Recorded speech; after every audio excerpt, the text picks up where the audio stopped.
you're gonna break into.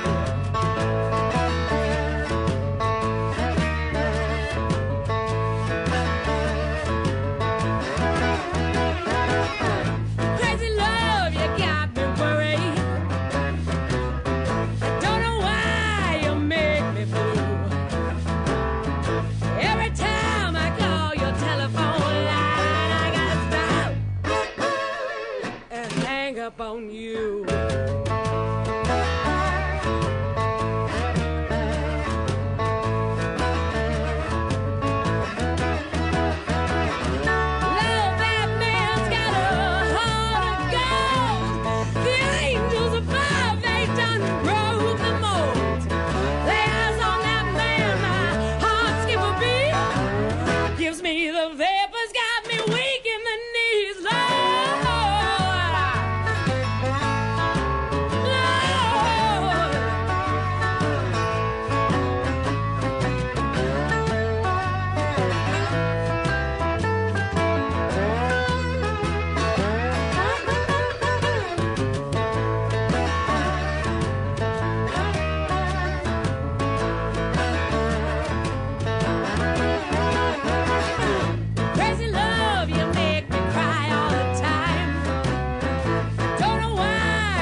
Time for Talkin' Boxing with Billy C. It began as a podcast, went live on the net, and transformed into a full-blown empire. Across the web, on Fight Now TV, and on radio stations around the world. It's the only daily boxing talk radio show on the planet, hosted by the only guy with the balls to do it. Many have stepped into the ring. Many have tried to take the belt. And one by one, they've fallen. Another victim of the undisputed heavyweight champion of boxing talk radio. Talkin' Boxing with Billy C. is on now. My style is impetuous, my defense is impregnable, and I'm just ferocious. I want your heart.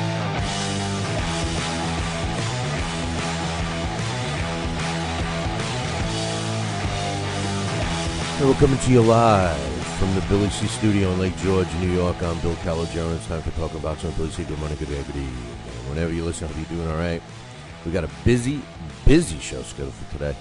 But first, I got to get this out of the way. The show's being brought to you in part by Cat's Nationwide Luxury Transportation Service. You're looking for a limo someplace in the United States or even Canada, and you want a hottie, really a hottie driving you around, then you need to give my girl Cat a call. 202-351-7496 is the number, 202-351-7496. Show's also being brought to you in part by Campanaro and Tomkovich. If you're looking for a lawyer, use the ones that keep my ass out of trouble. That's Campanaro and Tomkovich. Give them a call today, 845-221-4099. The show's also being brought to you in part by my friends down at the Halftime Bar and Grill, Route 9, South Glens Falls. Check them out. You can call ahead, 518-792-4869, or just swing by.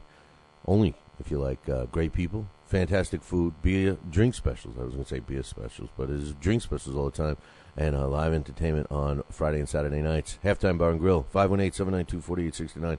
And, of course, the show's being brought to you in part by Ringside.com for all your boxing equipment needs. There's only one place to go. That's Ringside.com. By the way, they got these new really cool hoodies that are out for Ringside. So check them out and make sure you mention Billy C. and demand a Billy C discount. And for all of those out there that buy boxing equipment in bulk, even if you want to buy a bunch of those sweatshirts, they're really cool. Drop me an email, Billy at TalkinBoxing, TalkinBoxing.com, and I'll get you even a bigger, better discount. I got some emails to go over. I may not even get to all of them, and if I don't, we will get to the rest of them tomorrow. One quick thing I want to point out. My man Hanging Fires, he's in here all the time in the chat room. Loyal guy. Yeah, he works for the government, but so what? So what, man? You know, I mean, sometimes we just got to pull, you know, just turn the other way, you know, and, you know, give him some credit. He's a boxing fan, and he's a regular here. He asked me a question And the reason why I'm going to answer it here on the air rather than type it is because I'm wondering, if a lot of other people are wondering what I mean when I refer to a fighter as a gatekeeper. A gatekeeper is typically a fighter that, you know what we call fighters, right? You got prospect, you got contender, you got champion, then you got the tomato cans, you got the slugs, you got the bums, right? You got journeyman. Okay, well, a gatekeeper generally is a guy who was a successful fighter at one time, whether he be a long-time top contender or whether he held a belt of some kind, and his best days are behind him, but he continues to fight, and he becomes that test. He becomes that test for a young fighter, and they refer to him as a gatekeeper. The guy, if you're a young fighter coming up, you want to get a win over these types of guys with a name, guys that had some success earlier in their career, and the term we use is gatekeeper. And to give you a good example, Fire, Sugar Shane Mosley, if he doesn't watch himself, he had already retired and come back. He could be conceivably considered as a gatekeeper almost. He's lost his last couple of fights and everything else. So his next fight coming up against the Magic Man, Paulie Malignaggi, should he beat Paulie, which, nothing for nothing, but if 41 years old is 41 years old, but if Shane, Shane doesn't have to be the old Shane Mosley to beat a Paulie Malignaggi. Paulie Malignaggi hasn't fought many people. That were and beat top fighters. So Sugar Shane doesn't have to be at that same level he was when he was pretty much dominating the divisions he fought in. All he needs to be is similar to his last good fight against Antonio Margarito, and he'll beat Paulie Malignaggi. As a matter of fact, he doesn't even have to be that good. Probably the fight that he fought. That he got a draw against Sergio Mora, he could probably beat Malignaggi. So, the bottom line is a gatekeeper is those kinds of fighters. So I hope I answered your question. I just want to give you guys a heads up. Coming up later on the show today, we got Scotty Krause. The return of Scotty Krause was last week, and today we're going to return doing our greatest fight series. We're going to be talking about a great fight, Rocky Marciano against Jersey Joe Walcott. Sorry, James Curl. That took place on September 23rd in 1952. In case you don't know why I always say sorry, James Curl, every time I mention Jersey Joe, it's because he just put out a great book on Jersey Joe Walcott. The first book.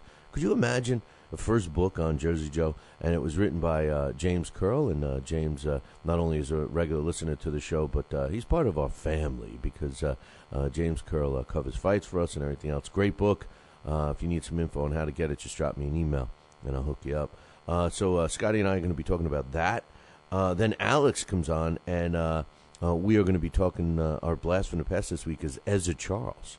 We had a couple of requests for Ezra Charles, and for some reason I thought we already did them. And Alex informed me that we did not. So we are going to be doing Ezra Charles today as a blast from the past. And also the return of Joe Santoliquito. He's been battling some things personally, and he's scheduled to return too. So we got a busy show scheduled for today.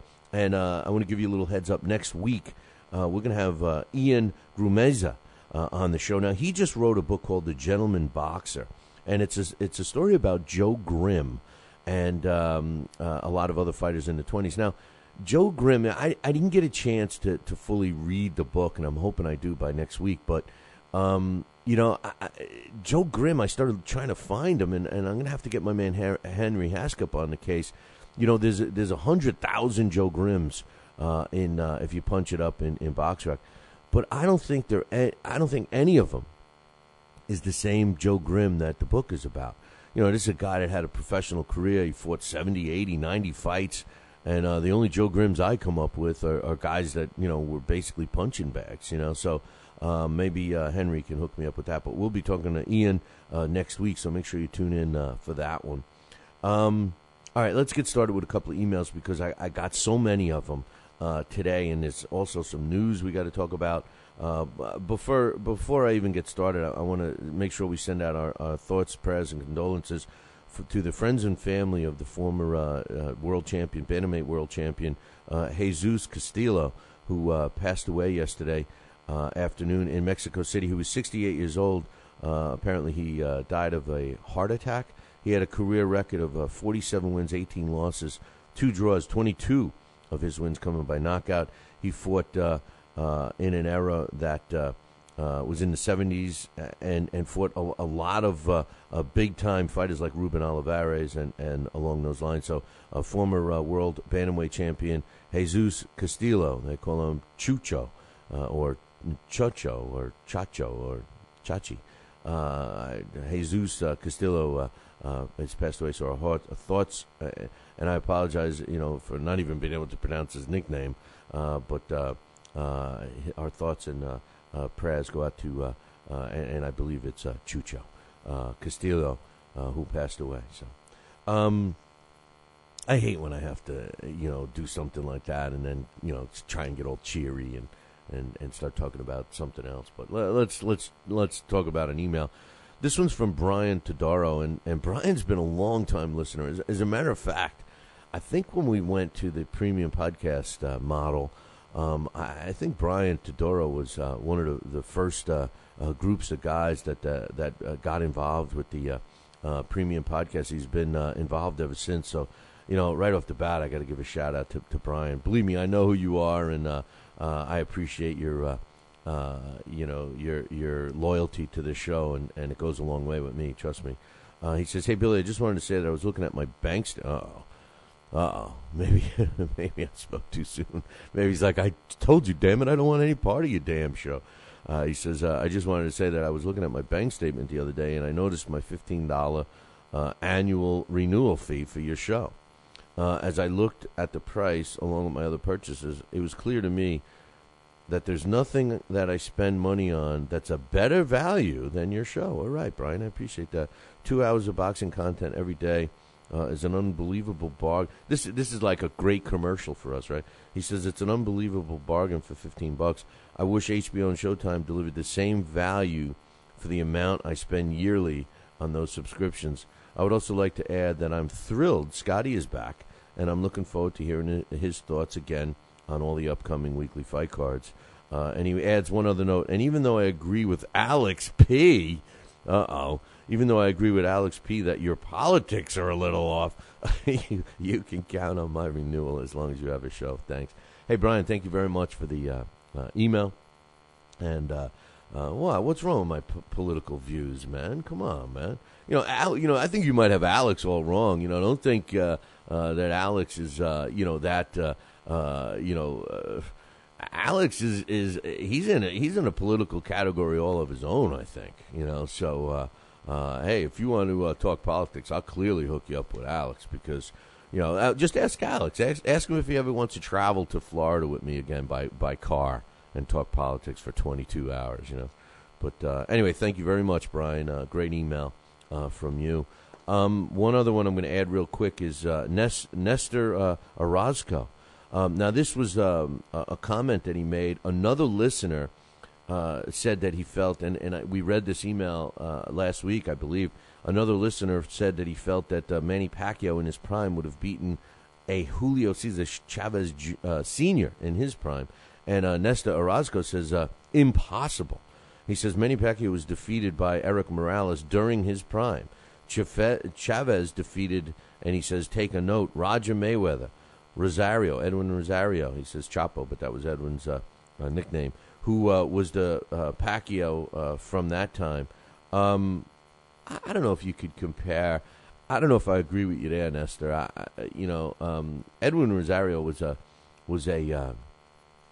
more when I say orthodox, I mean the way he delivered his punches were much more orthodox than, and I don't mean righty or lefty, but much more standard or by the book than Manny Pacquiao did, and I think that's what makes Manny Pacquiao a difficult out is the angles in which he delivered his punches. But nonetheless, he says Meldrick Taylor, Macho Camacho during his prime, Chavez was unbelievable. He says look at Pacquiao, almost got killed by another Mexican. He's referring to the recent knockout at the hands of Juan Manuel Marquez. He says you cannot compare. Chavez was a boxer. Pacquiao was a puncher, very fast, but only a puncher. I tell you something. I don't know. Do you consider Julio Cesar Chavez Sr. a boxer? I think he's more of a puncher. I would have thought he was more of a, I guess we could use the old boxer puncher, but I think he was more of a puncher than a boxer. But I do agree with Nestor. Julio Cesar Chavez Sr. Was a tough out, man, and Manny Pacquiao. It would have been interesting to see those two fight because the question is, would have Senior been able to take some of the shots to get in and do the body work that he usually did early in a fight to wear his opponents down to catch up with him later.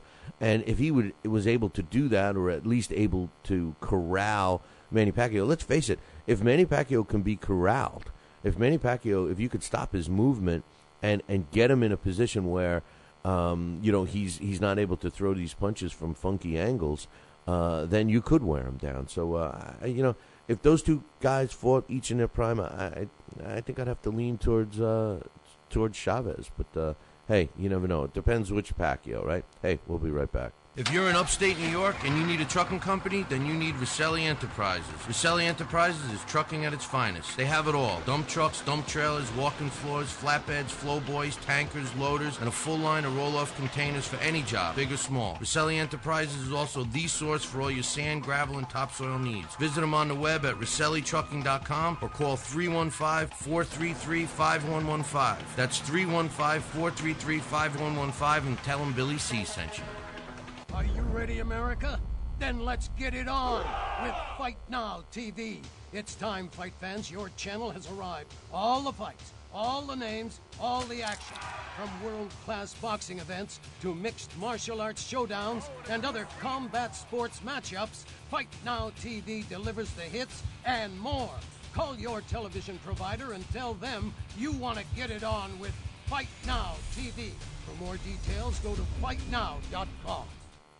We've got a great matchup tonight. Fighting out of the left corner is the #1 ranked contender. No, he is not. I'm sorry, but who are you? I am the IBO computer. I am programmed to provide only fair and unbiased boxing rankings. This fighter is the number 15 ranked contender. Fair and unbiased boxing rankings? That's a new concept. Actually, it is not. The IBO has provided unbiased computerized rankings for many years. Well, we've still got a great fight tonight, folks. In the left corner is the number 15 ranked contender. The IBO, the champion of integrity. Learn more at iboboxing.com. Check out BillyCBoxing.com now, or feel the wrath of the mighty mustache. Oh, that hurts. Why are you doing that to my face? I hate you.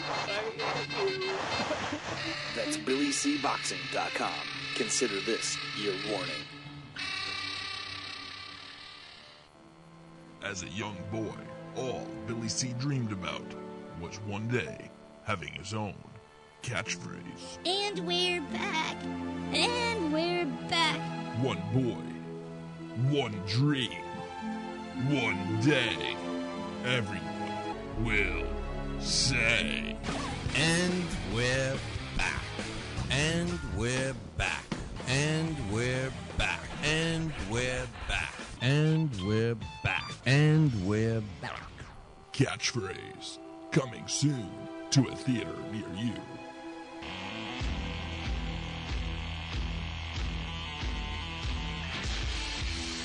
And we're back. You're listening to the Talking Boxing with Billy C show. You're watching a replay on LDL TV. Glad you could join us. Speaking of LDL TV, keep an eye out. Got a lot of new programs coming up on LDL TV. They're going to be airing our stuff like they do Billy C's Change My Mind. Check that one out tomorrow, 7:30 p.m. Eastern Time, right on LDL TV. If you don't get the channel, visit the website. They stream it, www.ldltv.com. Andre Ward started his rehab surgery. They told him to go to rehab, and he said, no, wrong guy, wrong girl. Well, I kind of miss her. I thought she was hot. But anyway, Andre Ward underwent his surgery, and everything was good. It was a short first day, apparently, of physical therapy. But he went, and they said, it looks like everything's healing good, and like he's got the right motion and movement that he's supposed to have at this point, and everything's looking good. So we'll keep you posted on Andre Ward. Another thing that was announced yesterday, a couple of things were announced. Bernard Hopkins, he's going to be fighting. We knew that was happening. He's taking on Tavoris Cloud. And Tavoris Cloud is an undefeated fighter. It's taking place March 9th. We will, it's going to be in Brooklyn, New York, at the Barclays Center. So we'll have to wait and see what's going on with that one. Carl Froch and Miguel Kessler, they're signed, sealed, and delivered their fight, except we just don't know exactly when and where. So we'll keep you posted on that. So a couple of things going on that is pretty important. You know, the Bernard Hopkins thing is just old to me. It's just old, like him. He celebrated his birthday, by the way. And, it's pretty cool. So, Chatty, yeah, I got your email. Which one, bro? With the link, you sent me a link. I got it. Thanks, brother.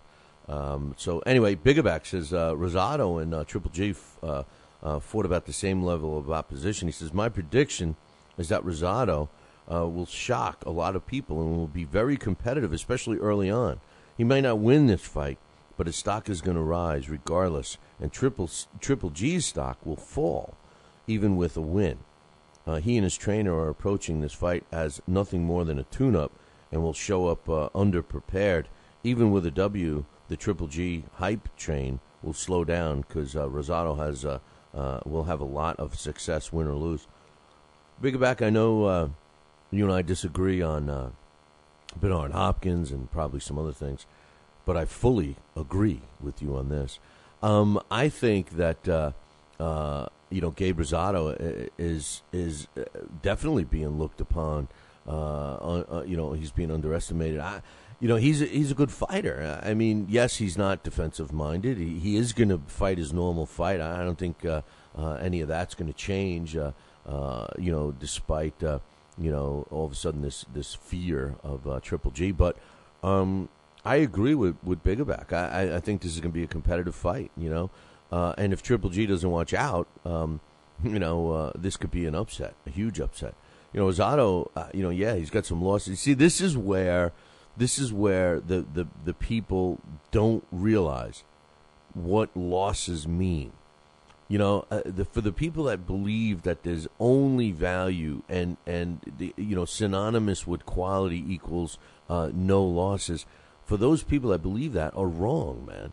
Rosado is a guy that has learned from his loss. I think he's got 4. He's learned, maybe 5. He's learned from those losses. He's in my opinion, he's gotten better and better and better. This is a good fight. This is a very good fight. This could be an early fight of the year. I mean, we're in January, So, I mean, considering all the snooze fests we watched, I mean, this is clearly going to be the fight of the year, and I haven't even seen it yet. Bell hasn't even run. But with all the pressure that's kind of on Triple G right now, everybody thinking he's the new thing since they invented sliced bread. I agree with Biggerback. Biggerback, you're right on that one. Southern Sniper 7-4 says, Dennis, this was in response to the heavyweights we were talking about yesterday. He says, Dennis Boystov, I think this guy's the future. I thought so too, Southern Snipe. I thought so too, man. I really was high on Dennis Boystov. Until recently, a couple of things. Number one, the big knock on Boystov is that he's not that big. He's a small heavyweight, so that's strike one. But I was giving him the benefit of the doubt. Shigaev was a small heavyweight too before he kind of started getting sick and getting all those injuries and stuff, and of course before he fought Klitschko. I thought Boystov was going to be a major player. But a couple of things are happening. He seems to be following that same path as Shigaev in respect to injury. He's had a couple of weird injuries, a hand injury and stuff. The other thing that bothered me the most about Boystov and where he dropped in my book was the whole move with the Fury fight. Tyson Fury wanted to fight Boystov. I thought that was a fantastic fight. Not only matchups, but I felt that it was a clarification of the division, where you have 2 young up and coming guys that are ranked in the top 15 or whatever, at least in our rankings, fight each other. I thought it was a significant fight, especially in the heavyweight division. And then Boystov backed out. He said, "No, I'm not ready for him." He said it. even his management had to come back and say, ooh, our fighter says he's not ready. When a fighter says he's not ready, when a fighter says I don't want to fight, you got a problem there. And my opinion of him has gone down a little bit. In boxing, I say it all the time, a fighter is the guy that says, I'll fight anybody, anytime, any place, anywhere, let's fight now. Let's fight 2 fights in a row, The management and the team that's behind the fighter are the ones that's supposed to protect him and say, no, you're not going to fight that guy. You're going to fight this guy. You're not going to fight tomorrow. You're going to fight next Thursday. So, some signs are getting me a little nervous, Southern Snipe. So I appreciate the email. One last email before we take a break here, and then I may not get to some of the. I have a really good email. Well, this part of it is good. The first part I'm not too happy about, but too bad. Alex T has a question about Billy Costello, my man Billy Costello. So I want to give that one some time. So, Alex, the other Alex, if you're listening anymore. The bottom line is I will talk about that, but I probably won't get to it today. Kieran says, good changed my mind this week, Billy C. The only thing is I'd say you missed a great argument to use for getting casual fans. Neither one of you guys, he's referring to me and Alex, seemed to touch much on the idea of future generations of fans. Well, to be fair, you did mention, that's right, I tried. It's that evil, sinister guy, Alex Papali, who didn't. But he says you did mention it from that we have to. What did he say? He said you did mention it, but didn't have time to get into it fully. What I'm saying is, Alex got into boxing and became the diehard fan because there was something there to captivate him in the first place, and that's exactly what Alex's point was. He says if there wasn't that there 25 years ago, Alex could potentially be a casual fan at best. Now, just the thing about I know what Kieran's trying to do here. And he's using Alex as an example, but Alex is actually a bad example for the casual sports fan because he could give 2 craps about every other sport except for kiddie ping pong and boxing. That's it. But anyway, he said, what did I lost my train of place? I lost my place here. He says, or even watch this part. So instead of focusing on getting the casual fans back or just keeping the diehards, which is all present tense stuff, what about the new fans? Can there even be a new diehard fan 10 years from now if there isn't something to captivate them? How can you only focus on a group that's getting older and getting smaller? There are 2 groups. Separate them when dealing with casual fans. The casual fans that left the sport behind and the casual fans who are the new to the sport. There's a big point to make that fits your side of the argument equally. Remind Alex that we all were casual fans before. We're not. Not all were casual fans before. Here's the thing. I think we all agree that we need, Alex's point isn't different than mine in terms of that we need characters back in the sport. We need that heavyweight champion. We need those guys that you can love to hate or love. That's what we need for the sport. Alex agrees with that. He's not going to argue that point. But his point was that, even with those characters, focus on the guys that are willing to watch the fights, buy the tickets, and everything else, the diehard fans. Whereas I felt that, the casual sport fan, not the guy that, the guy that may not be going to the games, the football games or the baseball games or boxing events or stuff, but he talks about it. He's interested in it, at least on Monday morning when he's at the office. That was my point. Now, as far as future fans, I understand Kieran's point. He makes a valid one. If you're not going to captivate someone and he used Alex's own example, Alex said on the show, if you missed it, they're going to do you can watch it again. But, Alex's point was when he watched Mike Tyson fight Sammy Scaff back in the day, he was hooked from that point on. Well, that was his character, and Kieran feels, I think, that, we still want those guys. The casual fan, what I meant by definition of the casual fan, was the fan that, like I said, is into kind of all sports. The guy that talks baseball, football, basketball, hockey, women's tennis. Oh, that's me that talks women's tennis. But, I mean, that fan, we want him talking boxing. We don't want him to exclude boxing. Almost like ESPN. If you look at ESPN's website, they have all these sports. You can look at the, NFL, NHL, NBA, Major League Baseball, horse racing, cricket, all this stuff. You can get to their section of the website, except for boxing. Boxing, you have to go to other sports, and page all the way down. You got to look for it. You got to seek it. You got to find it. So that's what I mean. But good point. We got to take a break. We're scheduled to have Scotty Krause join us at the break here. So we'll be right back. Are you ready, America? Then let's get it on with Fight Now TV. It's time, fight fans. Your channel has arrived. All the fights, all the names, all the action. From world-class boxing events to mixed martial arts showdowns and other combat sports matchups, Fight Now TV delivers the hits and more. Call your television provider and tell them you want to get it on with Fight Now TV. For more details, go to fightnow.com. Broadcasting in all corners of the globe, on the web and radio. He would scoff at a stretcher, that man, I would think.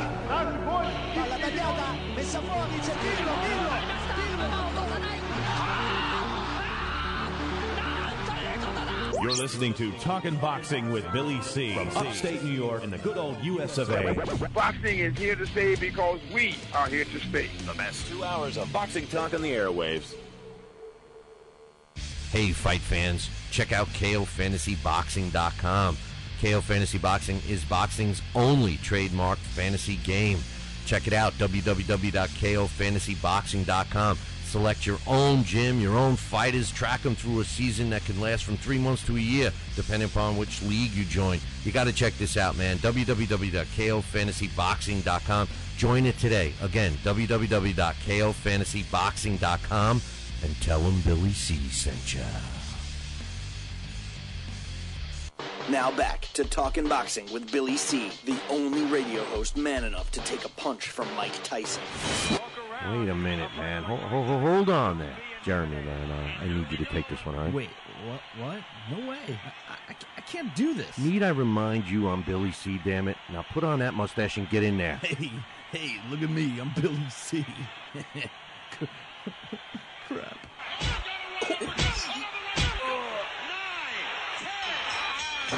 The undisputed heavyweight champion of Boxing Talk Radio. It's Talkin' Boxing with Billy C.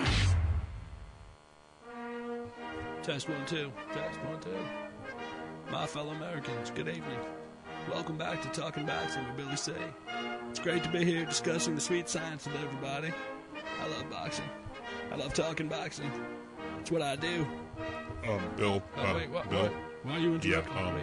What? Wrong. What's wrong, the problem? Billy, C. I did not have... We're gonna have to ask you. Wrong speech. What do you mean wrong, Billy C? What's going on here? Fine, I'll go. I just wanted to talk some boxing on TPSradio.net. That's all I wanted to do. I don't need your damn show. I'll get my own talking wrestling with the other Billy C. Yeah, that sounds good. I've always been a Hulkamaniac anyway. Broadcasting live, brother. Welcome back to Talking Boxing with Billy C. on the mighty TPSradio.net, brother. What you gonna do, brother? And we're back. You're listening to the Talking Boxing with Billy C show. And you're watching us on the Fight Now television channel. That's right. Glad you could join us on Fight Now. And, what, you don't have Fight Now? Come on, man. You don't have Fight Now. You're missing out on a lot of stuff, man. You got to call your local television provider, whether it's satellite dish or cable, and tell them you want Fight Now right now. All the information about the channel can be found on their website, www.fightnow.com. And speaking of now, joining us, the guy that's been the cause of my inbox getting full, Scotty Krause. What's up, brother? Hey, Bill. I've been getting tons of email. Oh, glad Scotty's back. Scotty. I didn't know you had that many relatives, man. I didn't either. Well, I just paid one and told them to change your name every time. Well, he must have paid him enough to distribute the coin to all his buddies or her buddies or whatever, man, because there's a lot of people that are glad to have you back, and we certainly are too. So that's good, when you get those kinds of emails, and people are listening, and people know the show, and it's good stuff. Well, that's nice to know, and I certainly appreciate that. There's no better show than yours, and no better fans than yours. There you go. Okay, now we'll send Scotty to check. All right. Today we're going to get back into my favorite segment, man. Well, at least one of my favorite segments. Actually, today is the day my top two segments are in one day. But this is the greatest fight series, and we're picking one that really was a pretty big, substantial piece of boxing history, and it took place on September 23rd, 1952. Rocky Marciano against Jersey Joe Walcott for the world heavyweight title. Jersey Joe had it. Why don't you start with us, man? Yeah, this was really big at the time because it represented a bit of a change in the heavyweight division. It had gotten a little stale. Jersey Joe had won the title in his fifth attempt. He had tried twice against the great Joe Louis, and was knocked out in the 11th round in his second attempt. The first attempt, he had a little help by the judges to lose that one, but nevertheless, he failed twice against Joe Louis, and then he failed twice against the next heavyweight champion, Ezzard Charles. It was finally in his fifth attempt, also against Charles, that he won by knocking Charles out in the seventh round with a devastating left hook, a punch that he was that he'd kind of perfected, and it would come into play in the fight against Marciano as well. He did defend his title one time, also against Ezzard Charles. So I think the public was getting a little bored. I guess they were feeling a little, Pacquiao Marquez at the time, without the exciting fourth fight we just went through. But kind of like it felt going into that fight, these guys have fought 4 times in a row. We need something fresh. We need something new. In steps Rocky Marciano, young, Italian, strong, undefeated fighter, and it brought life into this promotion and into this heavyweight fight. As a matter of fact, as good as Jersey Joe was, and as loved as he was, and respected by the public, and he was, even at 38 years old. Here's a guy that was just an all-around good guy who had earned the respect of the boxing community and fans alike. Yet Rocky Marciano enters this fight as an 8-5 favorite. So it's one of those things where I think the public just started yearning a little bit for something new, something fresh, something dynamic, and Rocky Marciano certainly fit that bill. Well, going into this fight, it's kind of funny because boxing has a tendency to repeat itself, and Jersey Joe was the old guy. He was the guy, like you said, people loved him and everything, but not many people were giving him a chance. They said that Rocky was going to be too powerful for him. He wasn't going to be able to withstand the punching power and all this stuff. And the fight actually started out going completely opposite of that. As a matter of fact, arguably, Jersey Joe was winning the fight up until the end, and not only that, but he dropped Rocky Marciano in the very first round. So tell us about that. Yeah, it's always more exciting when a fight begins contrary to expectations. When you think it's going to go one way, and as soon as that bell rings, immediately you see something completely different than what you expected. That's always exciting, especially around like this. Jersey Joe, a guy that was known for, being a little cautious, a guy that would move around, use his jab, set up his punches. He comes right out, and he's ready to meet Rocky Marciano. It was said he had a lot of confidence. In fact, I saw some trash talk from Jersey Joe before this fight, which is unusual and uncharacteristic of him. He was always very respectful, but he really believed he was being overlooked and really felt good for this fight. and believed that the smaller Rocky Marciano was going to get beaten and was going to get knocked out. And he came out in that first round to prove it. And within a minute, it looked like that might be the case. He had hit Rocky, and that had not hurt him, but had gotten his attention a little bit. Rocky grabbed a hold of him. The referee stepped in and separated them, and bam, that left hook, that sneaky left hook of Jersey Joe Walcott lands clean, and down goes Marciano. The same left hook that knocked out Ezra Charles to win the title. The difference is Ezra Charles went to sleep. Rocky Marciano just felt embarrassed and mad that he actually got caught. It's the first time he'd ever been down in his career, and his manager or his trainer later on had said, a smart fighter will stay down for the 8 count and just, collect their wits. And Rocky stated afterwards, well, I guess I was half smart because I got up at 4. Yeah, he got up. He didn't know what else to do. It's just his instinct. Knocked down, this is weird, gets right back up and goes right after Jersey Joe again. And Jersey Joe missed his opportunity. He had a few seconds there where he didn't jump on him like he should have. Afterwards, he said over and over, I lost him in that first round. I lost him.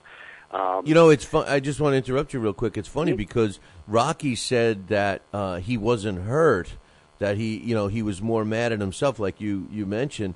But a lot of people that were ringside and witnessed it said he was hurt. That you could see it in his eyes, and the inexperience of Rocky not knowing to gather all his faculties and stuff and get back in and attack. He actually went after Jersey Joe to that was his answer of being hurt. So I think Jersey Joe was right that he did lose his opportunity. He did have him hurt, and he should have tried to finish him off. Yeah, well, some things never change in the sport of boxing. A fighter will rarely admit that he was hurt by his opponent, regardless of how many people at ringside actually saw it and can attest to it. And Rocky's no different. He wouldn't admit to being hurt, but you're right. It was an opportunity for Walcott, and it was an opportunity that got by him, even though he still was winning the fight. Second round was another Walcott round. Third round, it started changing a little bit. There would be several sort of changing points, turning points in this fight. The third round was won in favor of Marciano. The younger fighter started presenting his will and pushing Walcott around and having his way, landing the harder punches. And after 5 rounds, you could argue that Marciano was winning the fight even, that he was starting to look like the favorite. In spite of the early disaster or near disaster in the first round, it looked like he had recovered and he was the guy coming on, and Walcott was looking his age. But then in the 6th round, something happened that turned the tide of this fight again. There was a clash of the heads, and Marciano came out of it with a huge cut on his hairline that just was bleeding profusely. It was getting in his eyes, and it completely turned this fight around. Walcott was also cut, and it bothered him somewhat as well, but it bothered Marciano more. And the next few rounds were all Walcott rounds, especially because there was something, and not just the blood, but something got into Marciano's eyes.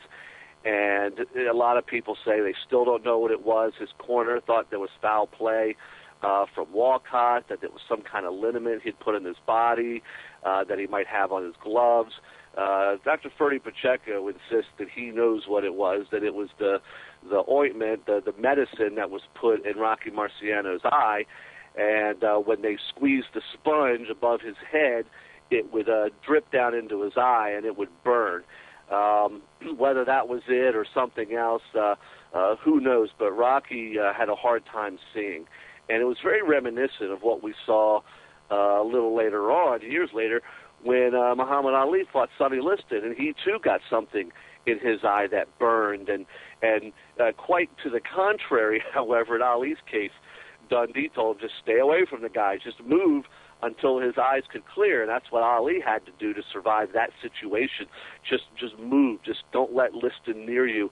For Rocky, it was the opposite. He had Freddie Mills in his corner, and Freddie Mills said, "Look, just don't worry about your eyesight. Doesn't matter if you can see or not.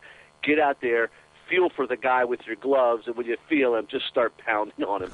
So he gave him the opposite advice. Just go forward, hold out your gloves. When you feel he's in the vicinity, just start throwing punches. And that's what he did. And it didn't win him the rounds, but it kept him in the fight.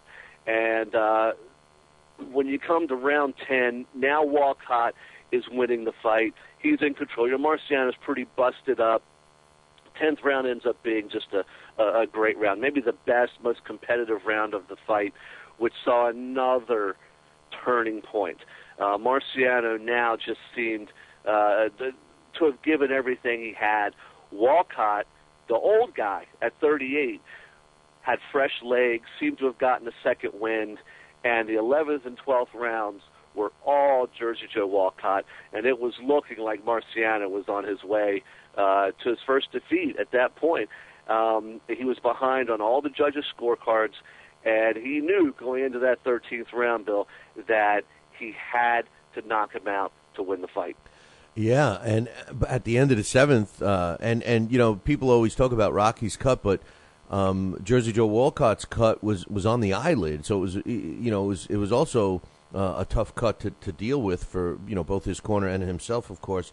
And the difference with Rocky Marciano was that he had the other eye he could see. He was only losing his sight in the one eye, in the left eye. So he wasn't as bad as Ali claimed. But yeah, you're right. By the time the end of the 12th round, the three judges had it scored 7-4 and one tie in favor, all in favor of Jersey Joe. 7-4 with one even, 7-5 and 8-4 was the way the three judges had it. As the end of the 12th round was done, and then the beginning of the 13th round, well, that's when everything changed, man, and that's when Rocky Marciano, and I'm looking at the shot right now as we speak, landed probably one of the most famous punches in the history of the sport. I think it's the greatest punch in the history of boxing. I think it's just the most perfectly timed, powerful, effective punch ever in the sport. Now, this fight, for all that it was, you could call it a battle between Walcott's left and Marciano's right. Those punches were each fighter's main punch. Walcott's trying to land that left. He landed it perfectly in the first round and put Marciano down, and he would try to land it throughout the fight, and he did, but not as perfectly as he did in that first round. Marciano was obviously trying to land that right, his Suzy Q. That's what he wanted to hit Walcott with. That was his knockout punch, and he had landed it, but not perfectly. So you could say, and you could boil it down to Walcott's left versus Marciano's right. Which one would win the day? Each fighter would land it perfectly one time in this fight. Walcott would land his in the first round. Marciano would land his in the 13th. And the difference was Marciano got up, Walcott didn't. At least not without help. And about 5 minutes later, Marciano begins the round stalking. And really, if you're going to look at the punch, you almost need to start at the beginning of the round and just watch how it plays out and understand that in Walcott's mindset, he's ahead. In Marciano's, he's behind and he knows it. He knows he needs a knockout. And you can see him come out of his corner and he's stalking and he knows what he needs to do. He knows the punch he needs to land and he's trying to set Walcott up for it. Walcott was a sneaky fighter. He was called a cutie pie by a lot of the boxing veterans of the time because of how he would try to land his punches. And he would have this move where he would go backwards, wanting you to follow him, and then he would stop and he would throw a punch. And he was trying to set Marciano up for that cutie pie punch. Marciano was stalking him, trying to land the right. And both converged at the same time. Walcott backs up. His back hits the ropes, and he's about to throw that right hand. You can see it cocked, and you can see him start to throw it, but Marciano's punch was quicker and shorter. It was the perfect punch. It was the punch that every trainer tells you is the best punch to throw, a punch that's less than 1 foot, that travels less than 1 foot in distance. It just caught Walcott before Walcott could land his, and in that moment, Walcott went to sleep. And it's just one of the most perfect knockout blows you will ever see. Marciano lands it, turns around, and walks away. Like a home run hitter who just cracks one 450 feet, and they know it's gone. They drop the bat. They don't even bother to look. They just start walking around the bases. Marciano turns, walks away. He knows it's over. Walcott, in just one of the most classic victims of a knockout punch, just slumps to the canvas bit by bit, arm around the top rope, eventually lands with his head down on the canvas, almost symbolically in a position of bowing to the new heavyweight king, Rocky Marciano. It was an unbelievable punch, an unbelievable knockout, come from behind win, and it was just the beginning of the legend of Rocky Marciano and his ability to absorb punishment and come back in fights and win. Unbelievable shot and a great description by you. I tell you, the most recent shot that you can, I mean, there'll never be a punch that you can compare, I don't think, but the most recent one that kind of symbolically is similar is the Juan Manuel Marquez knockout over Manny Pacquiao. I mean, it was a similar shot in distance. They estimate that Rocky's punch traveled between 6 and 8 inches. That destroyed Jersey Joe in that fight, and they said that Juan Manuel Marquez's punch was similar. And it was the same type of thing. They were both coming off the ropes. They were both in the middle of a bout, attempting to throw up a shot and all of that stuff. The official time, 43 seconds into the 13th round. Interesting side note was that it actually was the first time, and this is something that I never really realized, to be honest with you, but 70 years since there was an undefeated heavyweight champion. The last one had been John L. Sullivan, which is something I actually just learned. So that was pretty good. And the other thing that I always found interesting about, some of the side stories with this great fight, Scotty, was the fact that, all the people that were trying to get to Rocky, people that traveled for the fight and all of his fans and, all of that happy stuff, somebody stole his pants, and he ended up not having a pair of pants. They took it as a souvenir. I wonder if they ever turned up anywhere. I don't know. I have no idea. I've not heard that story, but that's pretty crazy. That's pretty crazy. I've heard of someone stealing a hat or something like that, but to steal Rocky's pants, I mean, come on, that's not right. Well, whoever's got it in their cedar chest somewhere, it's probably worth some money right now if you can prove that it was his, But a great fight, one of our greatest fight series, Rocky Marciano versus Jersey Joe Walcott, September 23rd, 1952. And I tell you, it was significant for the sport of boxing, and as we all know what happened with Rocky's career after that. But great job with that, Scotty. I look forward to the next one. It's almost fitting for my next question. We got a couple of minutes. I wanted to ask you your opinions on a couple of things. Number one, speaking about old guys, Bernard Hopkins made it official yesterday. He's coming back March 9th, and he's taking on a young fighter that virtually is unknown, but the guy's got some talent in Tavares Cloud. What's your thoughts on this initially? Gosh, my first thought is I'm ready for Hopkins to be done.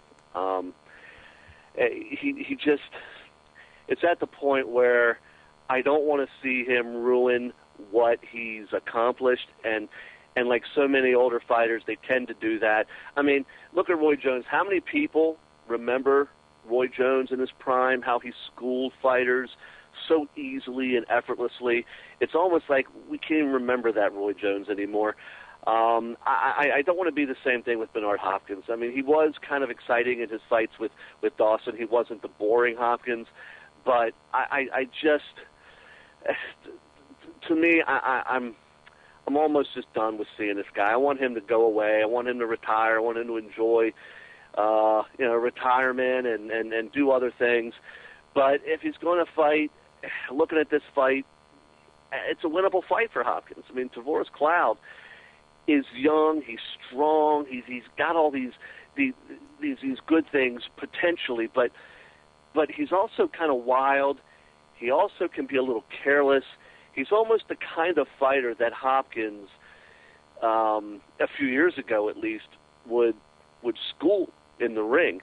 Whether he can still do that or not, I don't know. I mean, he's 48 years old.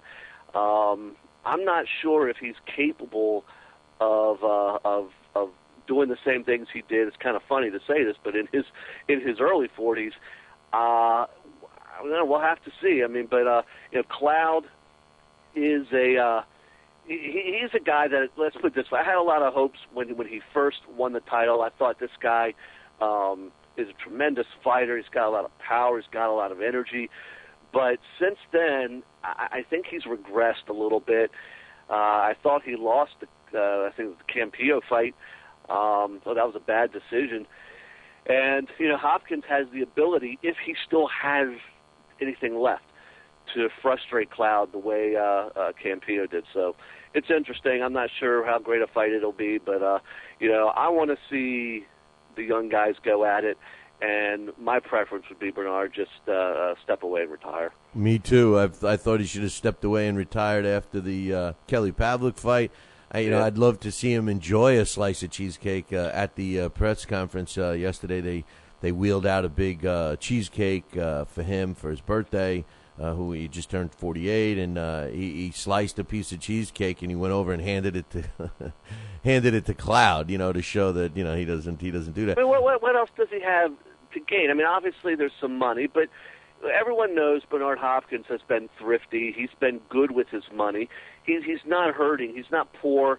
It's not like he has to fight, to pay the tax guy or to do this or do that. He's been good with his money. And winning another version of the light heavyweight title, what's that going to do to his legend? What's that going to do to his reputation? I don't think it really adds anything. Everyone knows what this guy has done late in his career and what he's accomplished.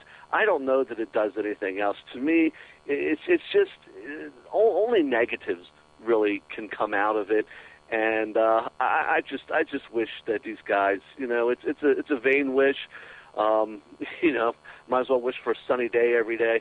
But, I wish these guys would just learn when to walk away and give us memories that aren't of, them lying flat in their back or getting getting pounded and getting rescued by a referee. Well, with him, that's his thing. He nobody's knocked him out, and he feels that as long as he can still be competitive. And I agree with you. He's nothing. I don't even think of him as an exciting fighter in his heyday. He was never an exciting fighter. I think the novelty of his age and everything else, he may be selling more tickets today to his events than he ever did. I mean, this is a guy that couldn't draw flies at a garbage convention. Really. I mean, the truth of the matter is that's the case. But. Yes, people do buy his stuff now, I guess, and I'm with you with him, and I hope that Tavoris Cloud is the guy, I can't stand his antics. I'm going to do this, I'm going to do that, and he does nothing. He looks for easy ways out so that he can get a rematch, like the shoulder injury and all of that stuff. It's come and gone. Hey, Scotty, we got less than a minute. Big fight this weekend, Gennady Golovkin, Triple G against Gab Rosado. I love the fight. What's your predictions on that one?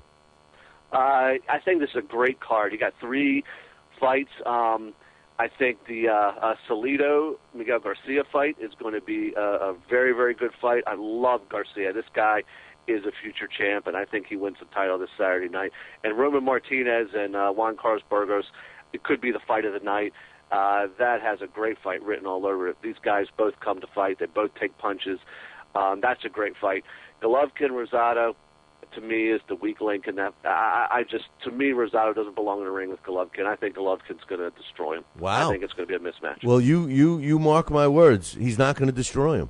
I'm not saying he's not going to win, but I think Rosado, if you watch his last handful of fights, I mean, this guy, I thought he's improved, but his style, he doesn't have much of a defense, so you might be right. One last question, and then we got to go. Gab Campillo is fighting Sergey Kovalev. I always mess up this guy's name. That's another good one. Campillo, you could argue, should be undefeated. I mean, he's got 4 losses that are all controversial and a draw that's controversial. So this is a quality fighter. Absolutely. It's on NBC Sportsnet. I'm not sure that Campillo's the guy I would put on NBC. He's a good fighter, technical fighter, but he's not necessarily an exciting fighter. Kovalev is a guy I'm not very familiar with. He's undefeated. He's got a high knockout ratio, but he hasn't really beaten anybody. Look at his record. There's really no one there. Campillo has fought a who's who of fighters. He's a former world champion. Not knowing much about Kovalev, I'm going to say Campillo wins this fight. But, we'll say this is a big step up for Kovalev. So this is his opportunity to prove that he belongs with the top names and the big names in the division. But he's got his work cut out for him because Campillo has been in there with everybody. And like you said, he very well could be undefeated if the judges were a little more friendly to him. You got that right. Scotty, great segment. Look forward to you next week, my man. Enjoy the fights. Same here, Bill. Take care. Have a great week. Take care. That's Scotty Krause, the return of Scotty Krause last week, and we're back in motion, man, and you guys are going to be benefiting from that. Speaking of benefiting, we're going to get Alex Papali on the phone here in a second. We're going to do our blast from the past, but first... Talkin' Boxing with Billy C. now has official merchandise available on TalkinBoxing.com. T-shirts, sweatshirts, hoodies, and mugs. And yes, even undergarments. Talkin' Boxing apparel is the perfect gift for the boxing fan in your life. Log on to www.talkinboxing.com. That's TalkinBoxing.com and place your order today.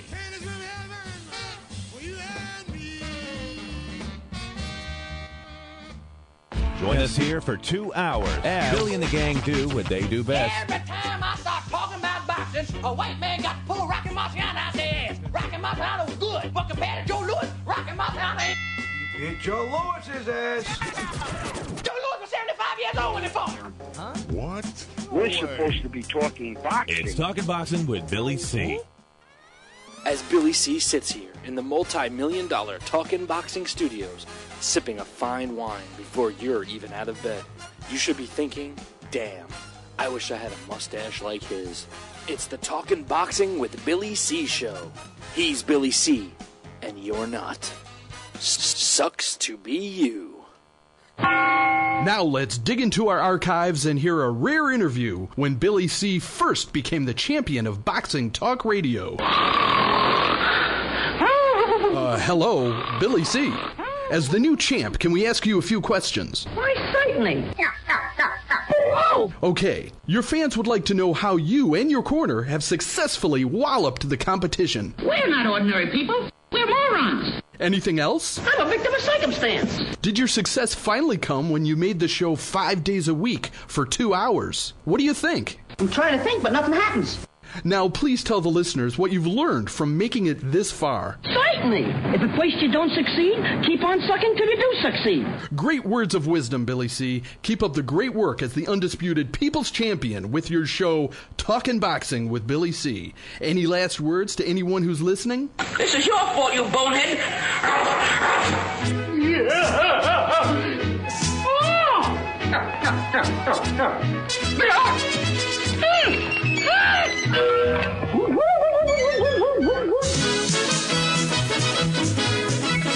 And we're back. You are listening to the Talking Boxing with Billy C. show. You're watching us on the Fight Now television channel. Glad you could join us. If you don't have Fight Now on your sports channel lineup, then you need to call your local television provider and tell them that you want Fight Now right now. It's that simple. Pick up the phone and call. For all the information about the channel, you can find it on the website, www.fightnow.com. TalkinBoxing.com. And speaking of now, Blast from the past. We shine the spotlight again on fighters from years past. Top-ranking Joe Louis is the leading contender. Joe Frazier with a left hook. Good right hand thrown by Foreman that time. Look at that left hook. Belt that goes to Ray Mancini. It's Blast from the Past on Talkin' Boxing. and this week's Blast from the Past, which is being sponsored by the International Boxing Organization, where their computerized ranking system is second to none, features a former world heavyweight and boxing Hall of Famer, Ezra Charles. And joining us to give us the scoop on this guy is my main man, Alex Papali. What's up, brother? Good morning, Billy C. How you doing? I don't know. What are you chasing that infrared light around the house, or what? What are the cats got it? They're teasing you with it now, or what? Yeah, we're big fans of the red dot. Yeah, no, I know. It's funny when you wrote that. I know it well. There's a cat that lives at my house. Let's just say that will get it for you to play with it. Yeah. Yeah. It's pretty funny. But yeah, anyway, it's funny. It has like a little bit of a keychain on it. And if I move that thing anywhere around the house, boom, two cats will appear from hearing it move. I love doing, like putting it under them and watching them flip underneath it and stuff like that. It's amazing what little things interest them. Oh yeah. Anyway, Ezra Charles, man, this is a guy that's I don't know. I think in the large scope of things, Ezra Charles could very well be one of the most underrated fighters in the history of the sport. I mean, this guy was nothing less than spectacular, really, and overcame some crazy things throughout his career. Never really. I mean, the funny thing is when you look him up, he's still listed as a light heavyweight, although to the best of my knowledge, he's only was a world champion at the heavyweight level. So crazy stuff. Started his career at middleweight. Tell us about this guy. Yeah, this guy. I think you're absolutely right. I think that. A lot of boxing historians would agree that this is one of boxing's most underrated champions. He was one of those guys who could do everything. He also had just an incredible record in terms of, fighting the best that were available to him. And you're right. He has greatness not just in one division, but in multiple divisions. And that definitely carries a lot of fighters a long way, as we've seen, especially the way the pound for pound popularity and supremacy has become so popular. But yeah, Ezra Charles, his nickname was the Cincinnati Cobra. He was born, however, in Lawrenceville, Georgia. He was born July 7th, 1921. He was 6 feet tall, and he fought from middleweight to heavyweight. And I would just say with a caveat there that as a heavyweight, he never really got bigger than 202 or 203, 204 pounds. And that was at the end of his career, too, though, right? Yeah. And today it's possible he would have never left the cruiserweight division. He was tall and lanky, but he was an incredible boxer. And they used to say that in December of 1942, they said, the Philadelphia Tribune said, Charles had a left hook that sets them up for the kill and a right that delivers. Now, unfortunately, that's a difficult choice of words considering what happened later in his career, but I'll get to that in a minute. But, he was fighting in an era that there still was, this was really the big period where racism, in some way, was sort of purged from boxing through the persona of Joe Louis.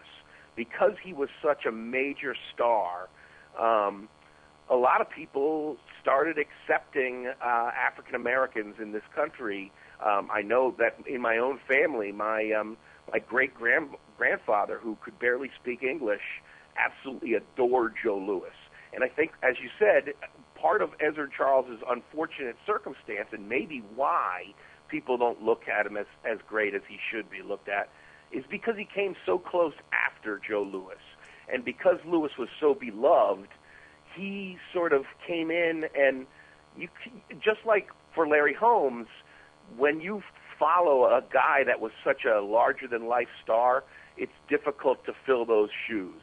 And as good as Charles was, he didn't quite capture the public imagination in the same way that Lewis did. You know, that's funny because you're right, because he comes.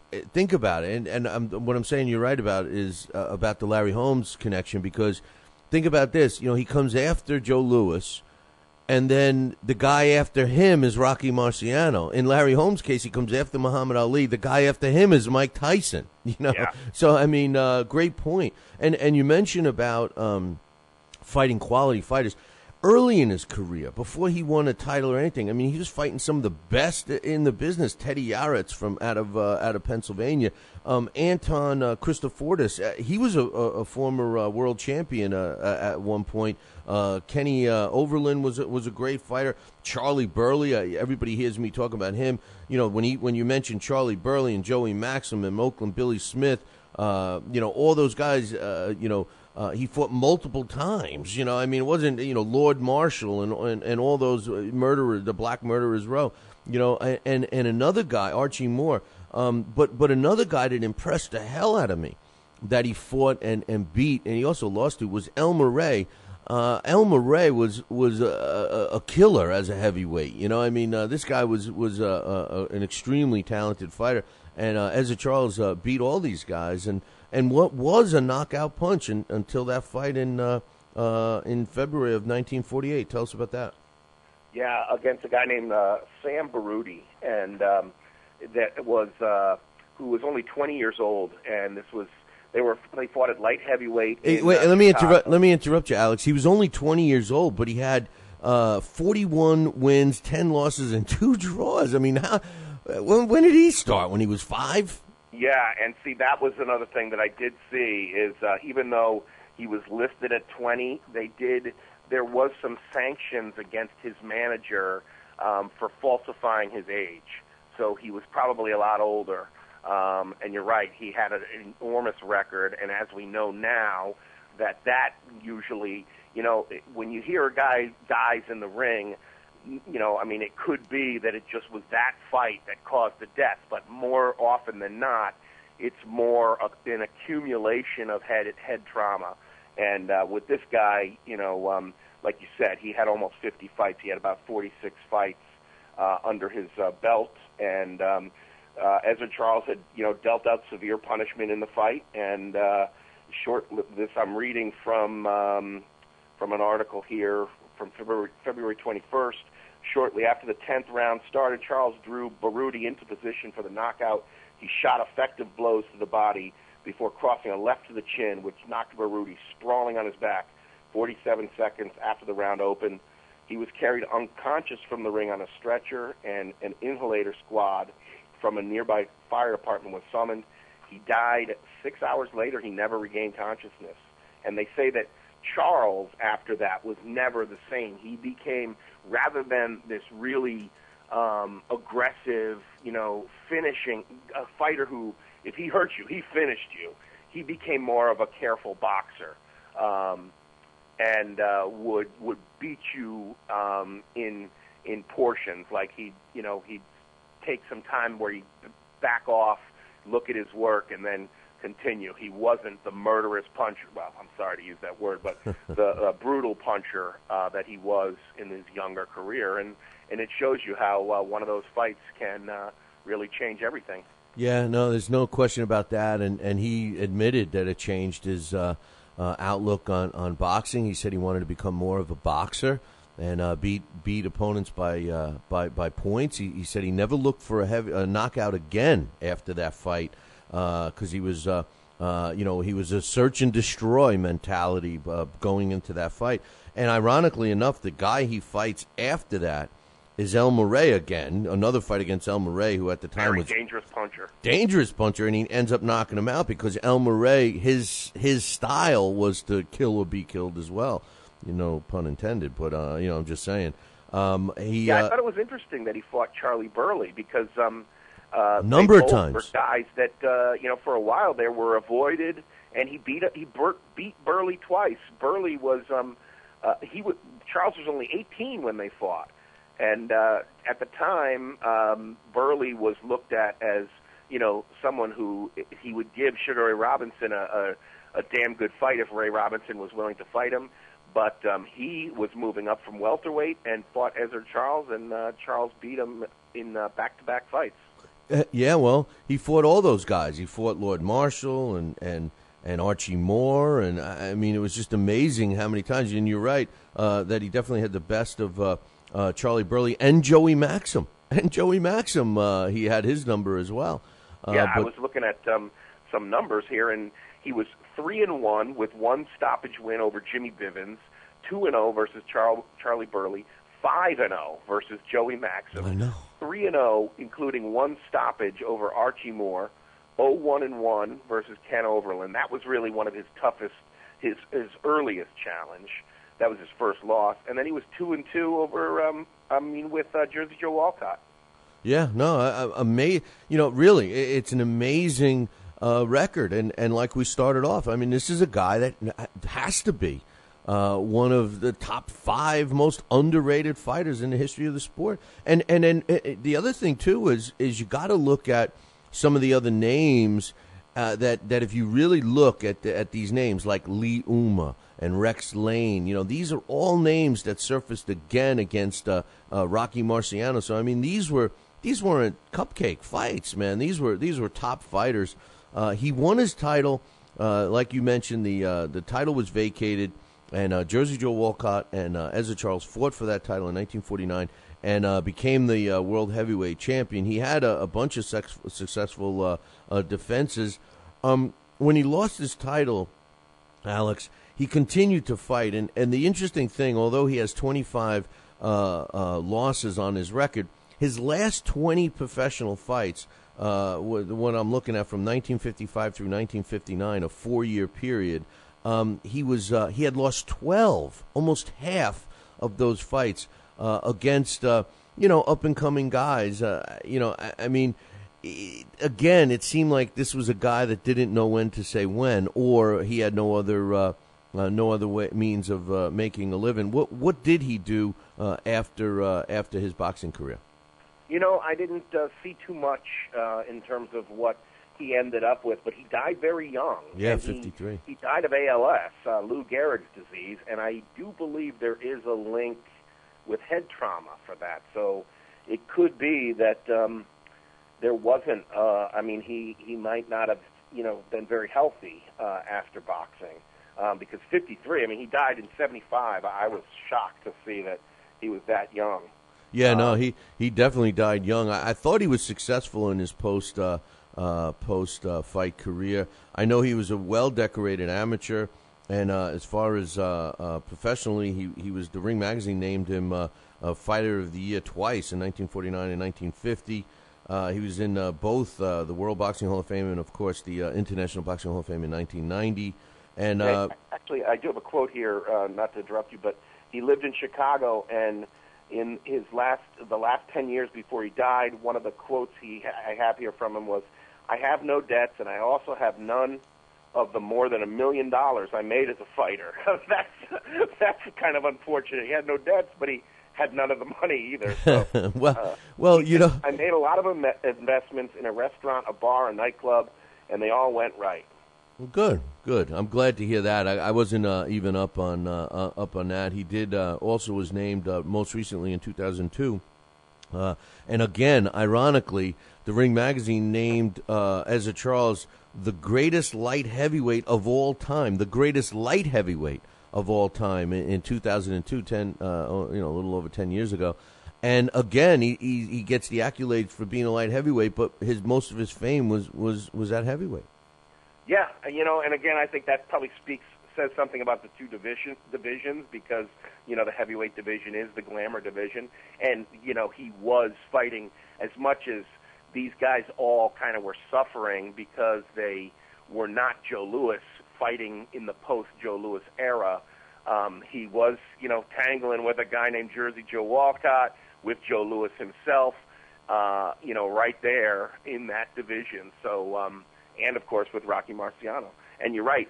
In terms of greatness, the late Burt Sugar had him at number 24. Wow. Now, boxing's greatest fighters. And that's only top 100, so pretty good accomplishments for Ezra Charles. Great job with that, Alex. Ezra Charles inducted into the International Boxing Hall of Fame 1990, former world heavyweight champion. His career record, 93 wins, 52 coming by knockout, 25 losses, only stopped 7 times, and like I mentioned, 12 of those 25 losses were in really the end of his career.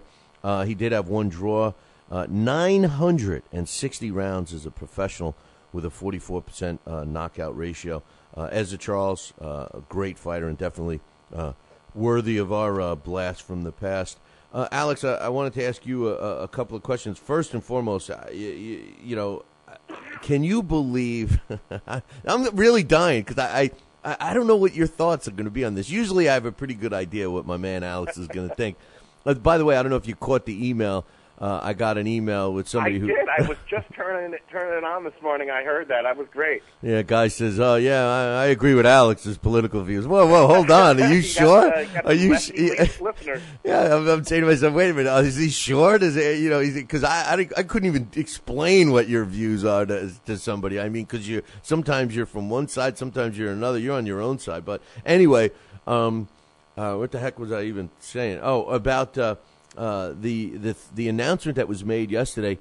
And I honestly don't know what your opinion is going to be, but your guy, the guy that you have polluted your walls with at home, the knockout of my man Mike Tyson at the hands of a fellow guy, Kevin McBride, a fellow I was going to say in New England, or Kevin McBride, just released a short film, or someone released it for him called "I Beat Mike Tyson." What's your thoughts on that? I mean, my initial thought is, how blatant can you be trying to make a few bucks off of Mike Tyson's name? Yeah, I think it does seem like he's trying to do that. But I think at the same time, you know, if you do have a win over him, you're allowed to. I did see, I forget, I think it must have been YouTube where I saw something that, or maybe it was Facebook, where I saw somebody post something about it, and that was the first time I had heard of it, and yeah, I would definitely watch it. But it's only 11 minutes, so I mean, yeah, I was going to say there can't be much to it, and I mean, let's face it. Even though that was Mike Tyson in name, that was not a fight that he resembled anything of his former greatness. Mike Tyson always had difficulties with really tall guys and really big guys, and some of the decisions they made in the last few fights of his career, I'll never understand it. Guys like Danny Williams and Kevin McBride, I don't think he should have ever been in the ring with them, because they were a little beyond the biggest guys that he could ever whack out of there. Granted, in terms of skill, at his best, he was so much more skilled than them. But when you're an old guy, it's going to take some time to break those guys down, and he just didn't have it anymore. So I always thought those matchups were just bad matchups. But let's face it, when you watch the Kevin McBride fight, it's not so much Kevin McBride that beats Mike Tyson.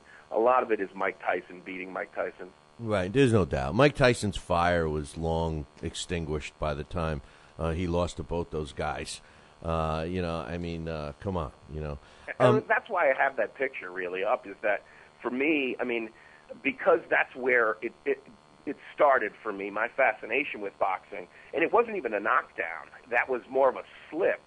And just the look on Mike's face, it was that Emily captured in that photo, is just this moment of pure disgust with himself, disgust with the sport.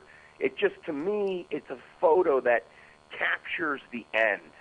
And so because it's such a dramatic, amazing moment, that's why I have it, and I do like it. And as much as I love Mike Tyson, it's one of those things that I think it's something, when I first started watching boxing, I could have never believed there would be such a thing. Right. So that's why I have it, is sort of to remind me that everyone loses. Everyone is, everyone has feet of clay, and that's the truth chamber part of our sport, like Teddy Atlas says. Well, speaking of guys that just don't want to let go, we're talking about Bernard Hopkins before, and I'm not going to keep beating that one because we got Joe Santoluquia coming up, and I figure I'll ask him since he's a Philly guy. But It was announced also yesterday that, or at least rumor has it, and it already made the English news, is Roy Jones Jr. Will be fighting again, and he's taking on Steve Collins. Now, Steve Collins has been retired for, I'm thinking, almost 10 years, at least 8. Steve Collins is 48 years old. Roy Jones Jr. is 44, 45. Here's the thing. I think that Roy Jones is making a mistake, that he shouldn't, continue his fighting career. However, if you're going to fight another guy that's, the same level as you in terms of eroded skill, it's a lot different than taking on a guy like Bernard Hopkins is taking on a 20-something-year-old, young fighter, and he's laying, his legacy on the line. What's your thoughts of these older guys like Andrew Galata is fighting again, and he too is in his late 40s, and he's fighting a guy in his late 40s. When you're matched like that, and you're equally faded, do we get better fights? And do you think people care? Well, I think, that's the big question, I think, is do people care? Did Steve Collins and Roy Jones ever fight when wasn't Collins like right around Jones? I can't remember if they had faced each other once, or if that was a guy that not that Jones avoided, but that fight never really happened. I was surprised to hear it. We've seen what Jones looks like, and he just seems a lot more vulnerable to the knockout now, and that's not something you want to play with. Evidently, he's broke. 16. It was 16 years. Steve Collins hasn't fought in 16 years. He may have very well retired before Roy Jones even had a title. Yeah. Oh, wow. 16. Wow. His last fight was in 1997. Wow. Yeah, I don't know. You're right. Sometimes when both guys are faded, you could see a decent fight. But I think one of the things we need to keep in mind, and we get into this every week with the Blast, in how these guys end. Oh, what a perfect point! Because how these guys end, we just lost you, Alex. So give us a shout back. Alex says how these guys end, and we just lost him. So hopefully he'll give us a shout back here to wrap up his segment. But I want to. This is a good point. There was a fighter in the late '80s, Sal Senecota, and he's going to be fighting again, making a comeback in his 50s, and we're going to keep you posted on that. Sorry about that, man. We lost you. You said it comes to the end, and we lost you. Yeah, I know it. Well, and I think we just saw the results just the other day. More results from the Junior Seau suicide. I think boxing would really be doing itself a disservice if it didn't try to learn from what the NFL and what the NHL have learned about head trauma in the last couple of years, with its links to depression, its links to suicide, multiple concussions, and what they do to the brain after boxing. I really hope that that's something that, guys like Roy Jones, and especially Sugar Shane Mosley, a guy I really admired a great deal, even a fighter like a Paulie Malignaggi, even though he doesn't hit hard, it's not the the strength of the blows, it's the repetition of the blows. And I really think, that's part of it we have to think about, is the training these guys go through is going to be repeated blows to the head, just getting ready for these fights. I don't know. I think we need to be a lot more aware of it and be more forward-thinking about a fighter's health. At the same time, these guys, this is how they earn a living, and you certainly don't want to get in the way of somebody's right to earn a living, but let's be honest here. There are medical reasons where some of these guys should not be fighting anymore. Alex, we got about a minute or so. Going to name some fights this weekend. Give me your thoughts of who's going to win. First and foremost, I disagree with Scotty. I think this is going to be a very good fight, and I'm referring to Triple G against Gabe Rosado. Who do you like? I think you're right. I heard what Scotty said, and I think he has a good point. I think everybody's sort of jumping on this Golovkin bandwagon here. I think he did look sensational the last time we saw him. It's possible what Scotty said will come true. I just can't help but think of Josecito Lopez. You don't want to sleep on a guy who might look like the odds are against him, but he's still a young, hungry fighter. I think there's a lot of things about Triple G we don't know yet, and Gabe Rosado could be a guy who exploits them. So I am looking forward to that fight. Speaking of Gabe, we got Gabe Campillo against Sergey Kovalev. That's another good one. Campillo could very well be an undefeated fighter. Is he going to get robbed again? I hope not, but certainly, it could be. I'm pretty sure I'm going to be at that one. I'm looking forward to that fight. I don't know. I haven't really looked too hard at Kovalev's record, but I am looking forward to seeing him. This will be the first time I've ever seen him fight other than in little clips on YouTube. And then, of course, we got Orlando Salido against Mikey Garcia. What's your thoughts there? That's the one I'm looking forward to the most. Other than there's a little undercard bout, Elvin Ayala versus Curtis Stevens on the Mohegan Sun card, which I'm curious about just because they're both faded and they both need a win desperately. So that's an interesting I almost said punchline, but let's hope it's not a punchline. Let's hope it's a storyline. But you're right. I think Salido Garcia could be the best fight of the weekend.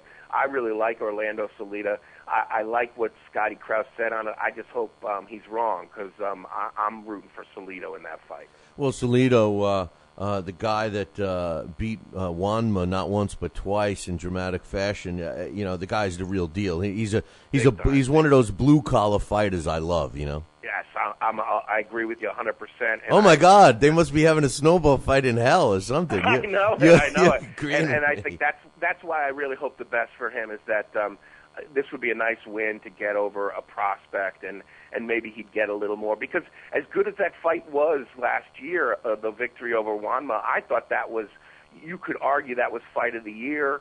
And I think people forgot about it because it was so early in the year, and I think that's unfortunate. Alex, one last thing I want to tell you. By the way, for all your fans, I know you emailed me about all your fans. You can send them the link. The Change My Mind show is available with your picture on it. Okay. Oh, cool. Yes, my adoring public. Alex, have a great one, my man. You too, Billy C. Take care. All right, that's my man Alex Papali doing a great job with the blast, feeding his fans and all that stuff. And listen. Keep up with Alex. You'll never go wrong. Hey, I got to take a short break. When I come back, we're scheduled to have Joe Santaliquido join us. So don't go anywhere.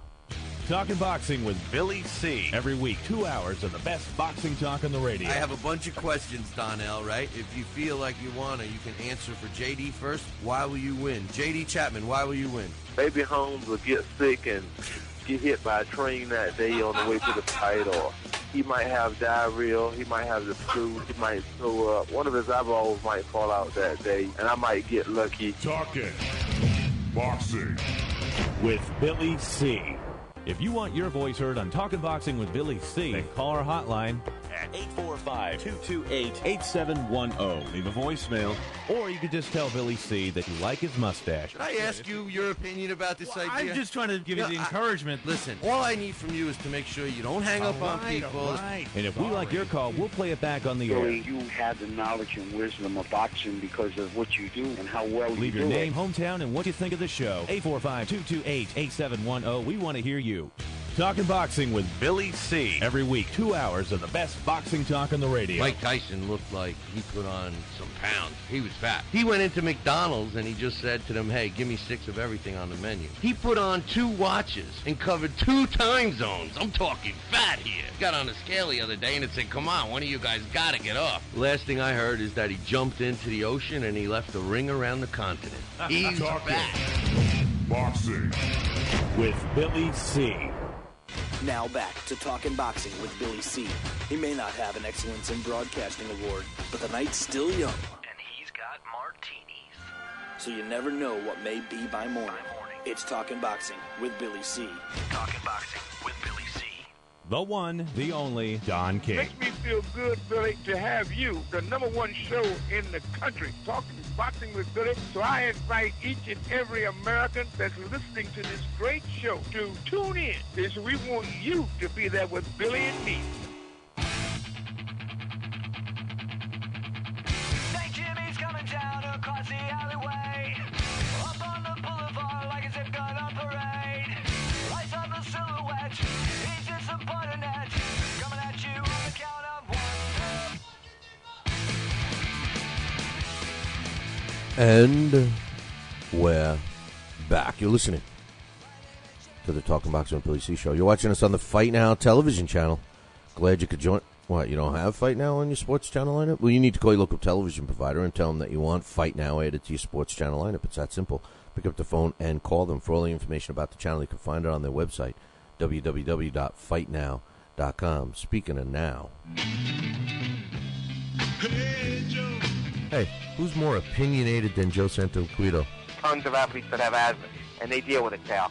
Deal with it. The hell with you, and the hell with you, and the hell with you. Until I see him enter the ring, where there's no jiggle or wiggle. The man boobs aren't flopping all over the place. That's a joke. And it kind of cracks me up, this trash that they put on pay-per-view. Joe Santoliquito. And speaking of Joe Santoliquito, who joins us right now. What's up, brother? Hey, Bill. How you doing? Good, man. Good. I'm glad you could join us.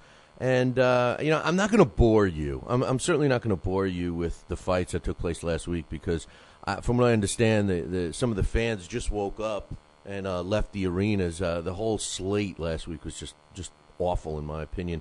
But I do want to get your opinion on some fights scheduled for this weekend. But first, what's your thoughts that fellow Philadelphian Bernard Hopkins made it official? He's fighting March 9th against Tavorius Cloud. What's your thoughts, man? Is he hanging on too long, Joe? Yeah. I was there yesterday, actually.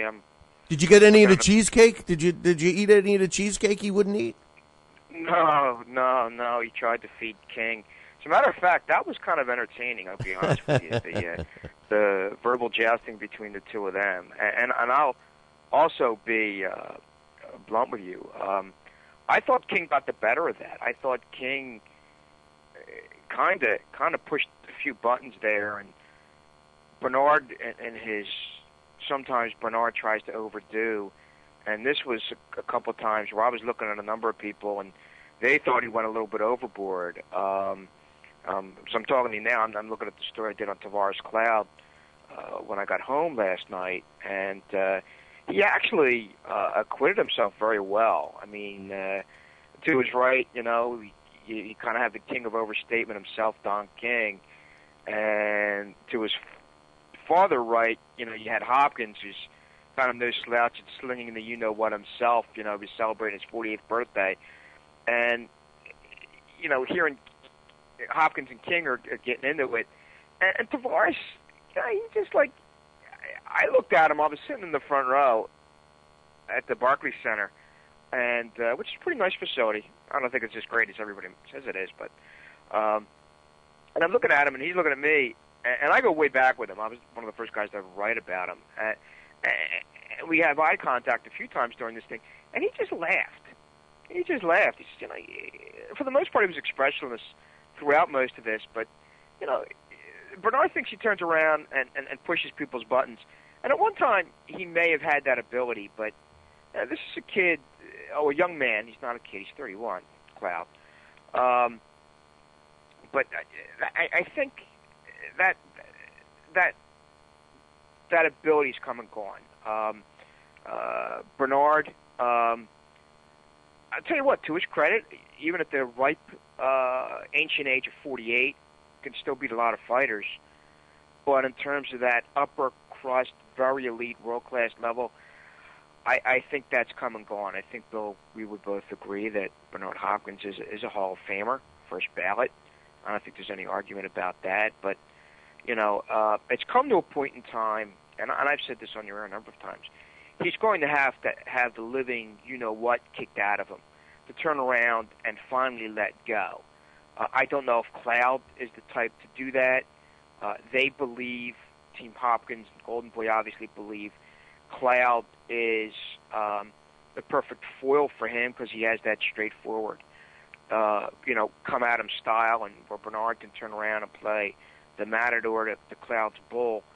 But I don't know if Bernard has the physical ability to give you, 5 or 6 years ago, I was saying he was a 7-round fighter at a world championship level.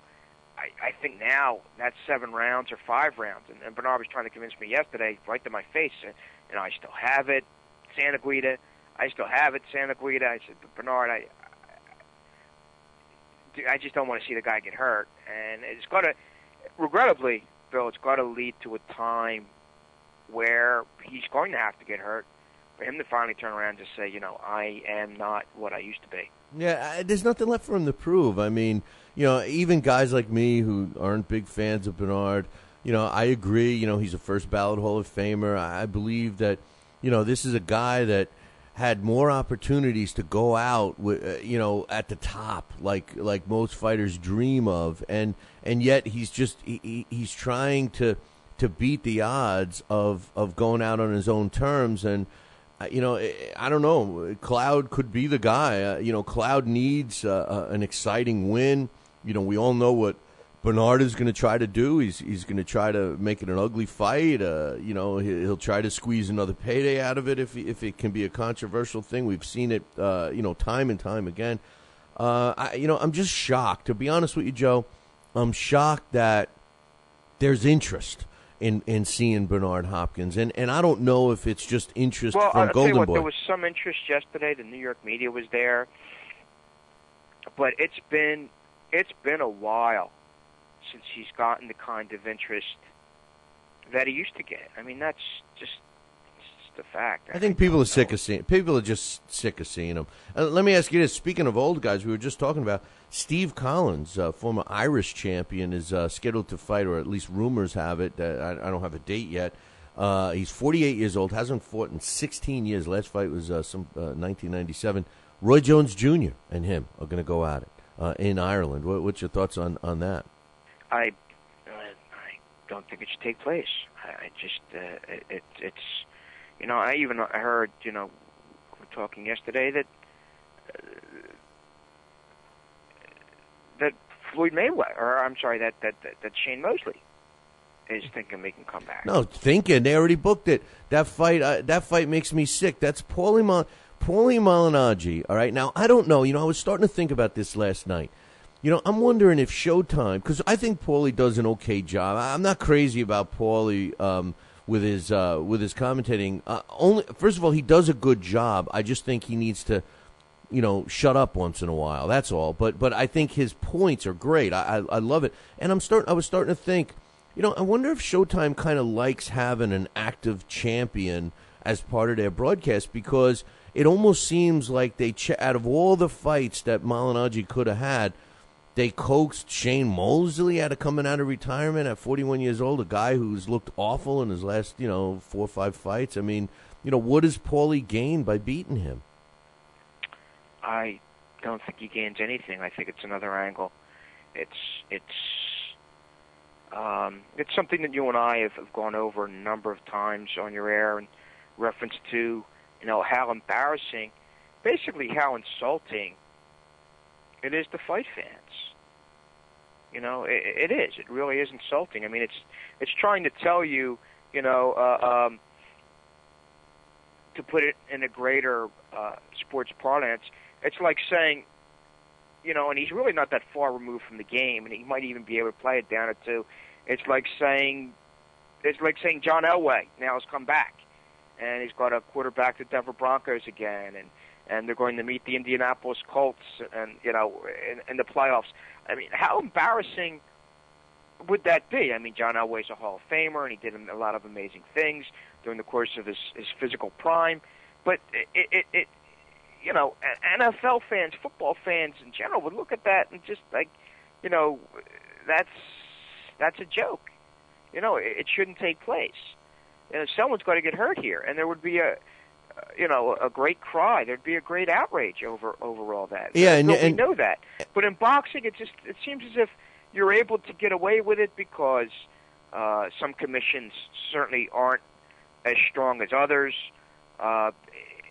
and it continues. I hate to say, on that greater sports landscape, it continues to make boxing look like a joke. I mean, we know at the world class level that it's not, but overall, and again in different settings that I'm in, sometimes, you have people that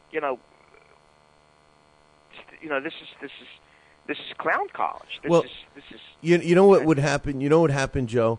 Well, and it's going to eventually a guy like Bernard Hopkins or Roy Jones Jr. or any of these older fighters. Andrew Galata's coming back and he's fighting at 48 years old. I mean, what's going to happen is, everybody, the fans or whatever, they're getting slapped in the face, so to speak, to even be expecting to accept it. But when, God forbid, something negative happens, the fingers aren't going to point at the fighter or the guy who beat him or the promoter or anything. It's going to be blanketed, and it's going to say, this is what's wrong with boxing. Boxing shouldn't do this. Boxing. And it paints the picture that it's always like that, and that's the unfortunate part, at least in my opinion. Yeah, and unfortunately, something like that may have to happen. Well, listen, we got a couple of good fights, and I don't mean to cut you off, but we got a couple of good fights. One is from a guy that's in your area. Gabe Rosado is actually stepping up in weight. He's taking on Triple G, Jenny Glockovin this weekend. I love this fight. We were just on the show. We had Scotty. He says that he doesn't think it's going to be much of a fight. My man Alex says he agrees with me. He thinks it's going to be a good fight. I think Rosado has improved, although he doesn't have much defense. But I don't know how much Triple G has faced a guy like Rosado, and I give Rosado a lot of credit for, insisting upon the 160-pound weight limit and all these things that throwback fighters used to do. What's your thoughts on the fight and who's going to win? I think Golovkin's going to win, but I think it has a chance to be a really good fight. Because I think Golovkin will do exactly what you said. I think he'll push the issue and make it fun and make it interesting. Rosado doesn't have anything to lose, and here's a young man I spent some time with a few weeks ago. We broke it down. I mean, he's not too many people know about Gabriel and his past story. I mean, the guy got into boxing at the age of 18. Really, I mean, right. He's really relatively late, and he's really done something for himself. He's on the best role he's ever been in his career. That's what's got him here in this position. But I don't know if he has the kind of firepower to stay with Golovkin for a whole 12 rounds. We'll see. We'll see. I mean, he does have an ability.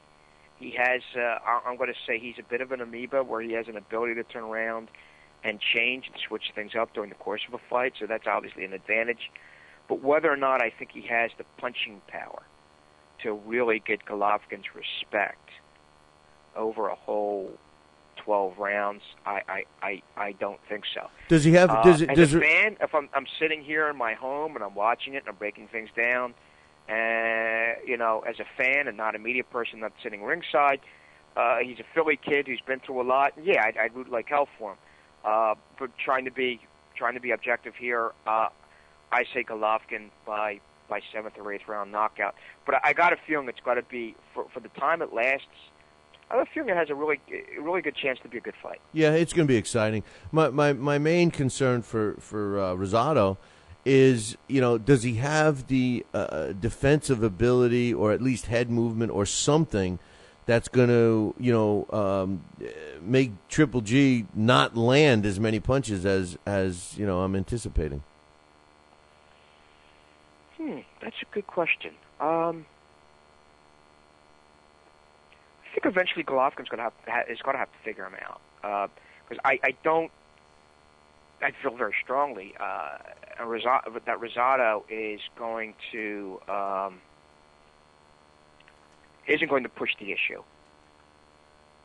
I think he's going to try to outbox him at first, but I think again with the kind of firepower that Golovkin brings, it's going to it's going to sway Rosado. And I think Rosado is the kind that you can sway, that you can pull into a war. Golovkin wins a war, and that's what it's going to turn into. And like I said, that's what's going to make it a fun fight for fans and things. For Rosado, it could lead to a pretty painful night. Yeah, no, there's no question there. One other question, and we got to run. The big fight everybody's talking about, Orlando Salido against Mikey Garcia. How do you like that one? I've liked Mikey Garcia for some time now. I think he's a rising superstar. I think this is the time for him to prove that. You know, Salido's been around for a little bit. He's a veteran, but I just can't see. I mean, this is a nice stage for Mikey Garcia. He's had his stages before. They've gradually gotten bigger, and this is something that he can't help himself. You know, he's going to have to turn around and perform. Help me out here, Bill. Now he won his last fight. Now, there was this. Again, correct me if I'm wrong. There was a string where he had stopped pretty much a string of opponents, didn't he? Yeah, he was doing real well. As a matter of fact, after the Matt Remillard fight, everybody thought that he would be getting a world title shot pretty quickly, but it never came, and they were wondering, if it was promotional deals, if it was him, why it became so stagnant, and then they announced this one. So I don't know. I think it's going to be a good matchup. It's Salido's not. He's one of those fighters that I think people underestimate. Yeah, and that may make it interesting. Will make it interesting. I think the whole card's interesting. Yeah, the whole card is good, and so is the Campillo and Sergey Kovalev fight that's on NBC Sports earlier that evening. I think that one's another good one. Campillo actually, could be undefeated. He's been in some very controversial scoring fights where he got the wrong end. Yeah, it's something Cloud and I spoke about yesterday. Cloud made some interesting points to me. Just basically says,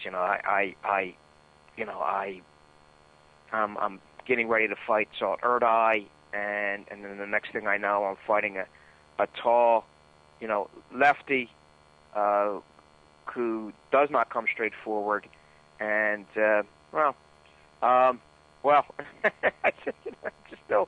some people doubt that, and he's hoping to. Obviously, Cloud's hoping to make that up and compensate against Hopkins. It is a fight fans. It's got to be a fight fans night, Saturday night. It's a great time of year. You're going up against college basketball.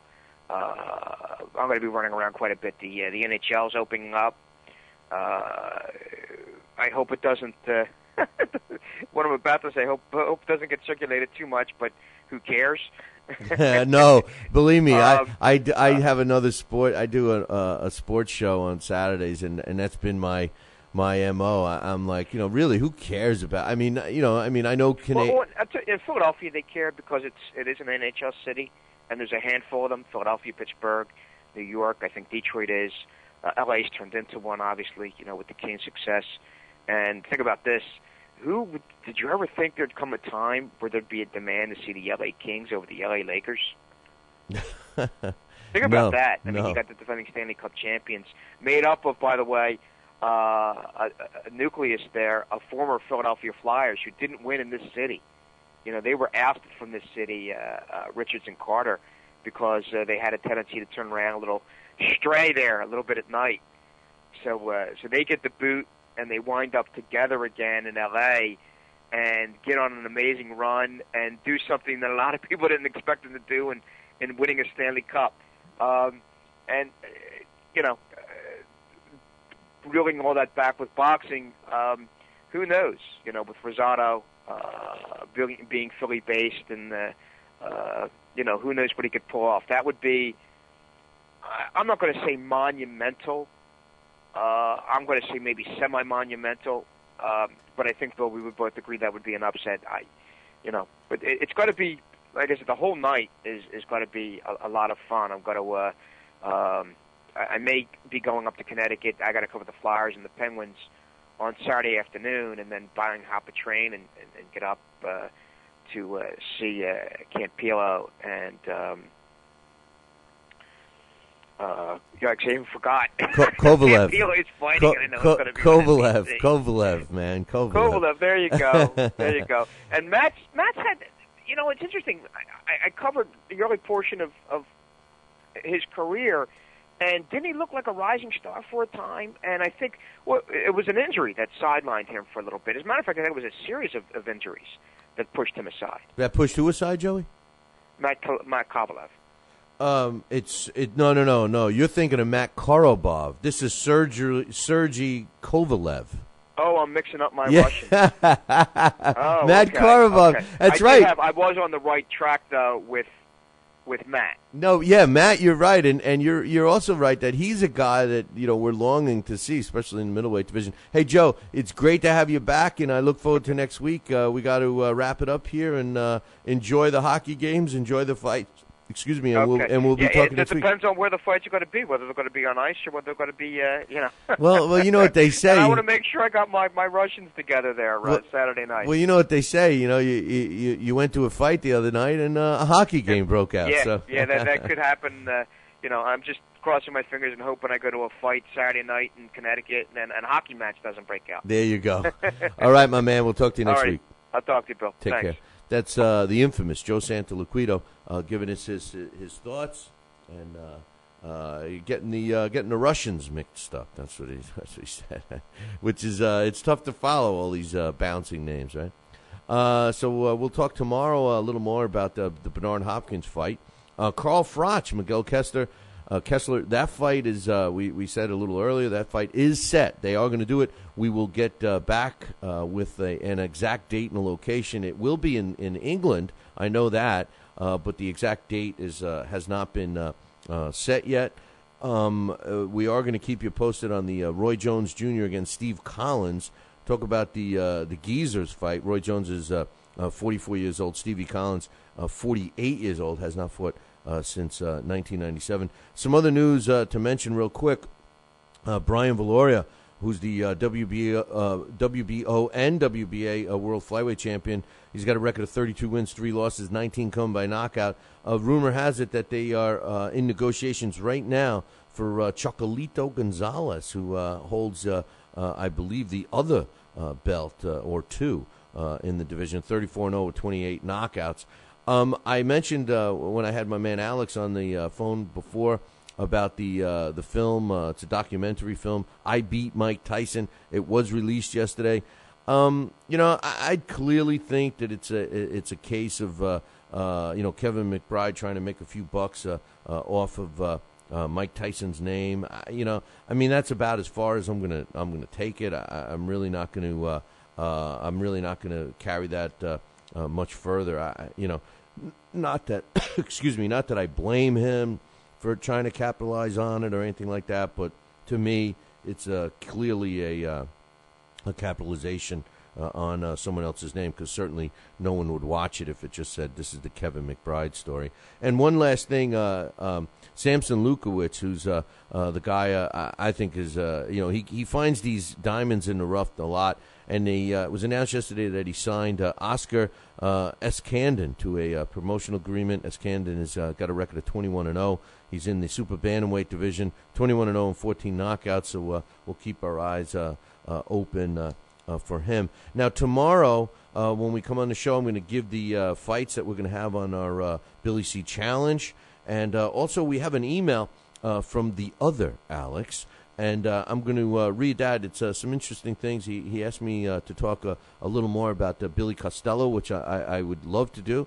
And I'm going to be doing that tomorrow. But right now... Wake up. It's time for the... It's too early for a trivia question. Today's It's Too Early for a Trivia Question. Question is being brought to us by Gleason's Gym in Brooklyn, New York. Check them out, 718-797-2872, or visit our website, BillyCBoxing.com, and click one of the Gleason's Gym banners. Today's trivia question. Now, we tell you that Henry Haskup is the guy who supports, who provides, I should say, our trivia questions. He's feeling bad for you guys because nobody got this question right. The question so far is, who was the first world champion to manage a world champion? Who was the very first world champion to manage a world champion?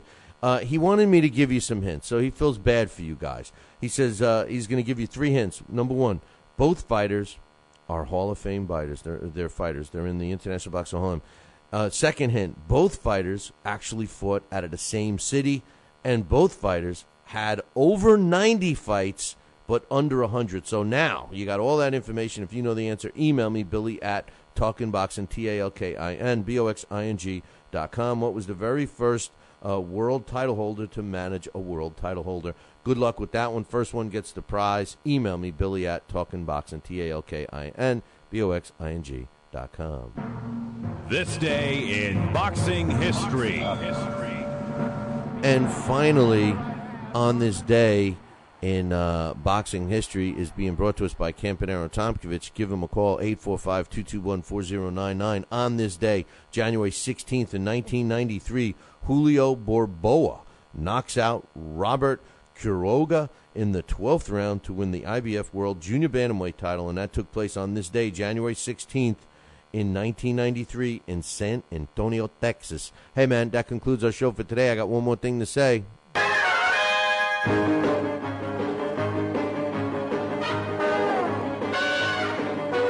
Make sure you tune in tomorrow morning, same bad time, same bad channel. There's only one channel, the Fight Now channel. Call your local television provider and tell them that you want the Fight Now channel added to your sports channel lineup. It's that simple. Pick up the phone and call. For all the information about the channel, you can find it on the website, www.fightnow.com. See you all tomorrow.